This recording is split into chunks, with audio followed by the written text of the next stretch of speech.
we have spoken a lot about things to do with judo, and then mostly on the international scene, because of course that's where Neil practiced his trade at the very highest level. But away from that, and more locally, in particular, we come to the UK. You're well known up and down the UK for doing lots and lots of things, and you were up in Scotland recently giving a course, or what was it that you were doing in Scotland? We were up there, and really for our dear friend Josh Gavin, and of course Josh lost his, he was fighting the biggest fight of his life, and fighting cancer, and it was discovered, he had a sinus trouble for 2 years, and they never really detected it, which is an absolute, crying shame. And of course it was cancer. He had cancer on the brain, and poor Josh lost his fight, and he was so courageous, the bravest man I've ever known, and he was a dear friend to me, and of course he was a great father. He had some fantastic kids that were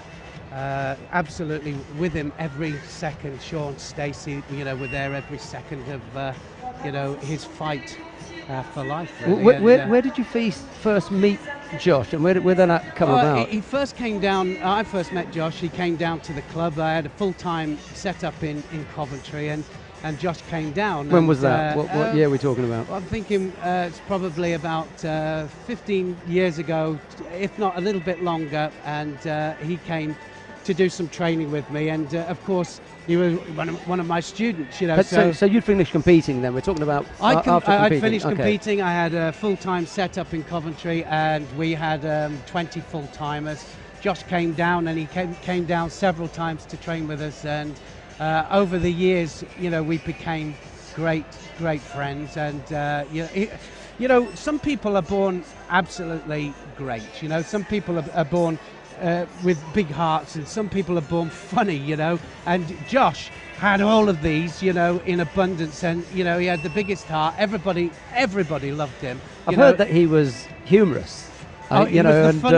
He was the funniest man alive. What can I say? He was just the funniest man alive. And I'd be at a tournament like this, and I'd feel a buzz go, I'd have my phone on silent, the buzz go, and I'd know it'd be Josh, and it'd be one of his anecdotes or a dirty joke, one that I can't repeat. I can never repeat his jokes, and it's funny, I was checking through my phone a couple of days ago, and I've still got ones that he sent me from June of 2012, and but that was Josh. It would always be something that would make me smile. I'd be on air, or I'd be talking to somebody, and it'd bring a smile to my face. And he was an amazing person.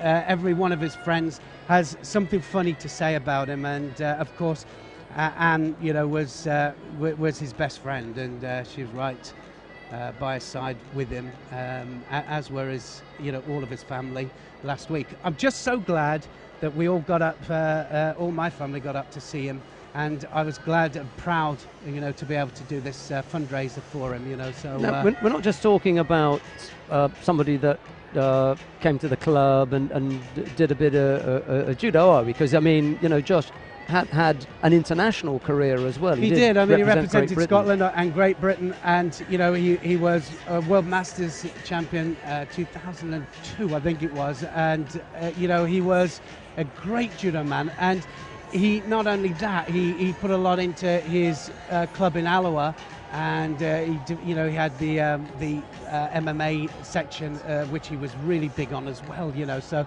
he worked those in conjunction with the judo, and it was just a great setup. He put on different shows, and we're always up there, and always part of his shows. We were just part of the family. So for me, it's one of the biggest losses that I've ever had. Well, I'm generally sorry to hear about Josh's passing away, and our condolences go to his family and all his friends. And the one way that we can remember him in the international judo family is by this tribute, in particular here, which is the the competitive home of judo here this in is an absolute Paris, so. perfect, tribute to Josh Gavin, because we're in here, there's 12 to 15,000 people in this Bercy Stadium, and every one of them is paying tribute to a great man.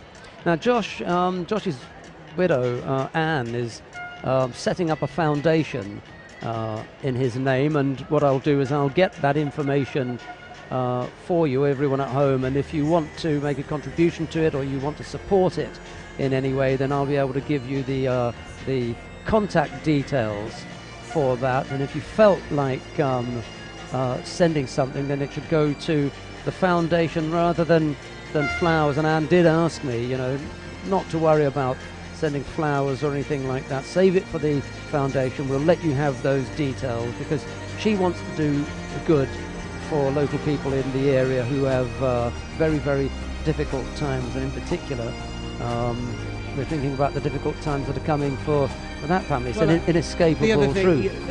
Of course, next Friday, Josh is Josh's funeral in Alloa. Alloa, the whole of Alloa is coming to a standstill for 1 hour in tribute to a great man, and my dear friend. Well, that's Josh Gavin, who very sadly passed away a couple of days away, and we're going to take a couple of minutes now just to reflect on his life, and finally just to say we wish his family all the best, and our thoughts are with them in this difficult time. Neil, thank you very much. Pleasure. Thank you. Josh Gavin.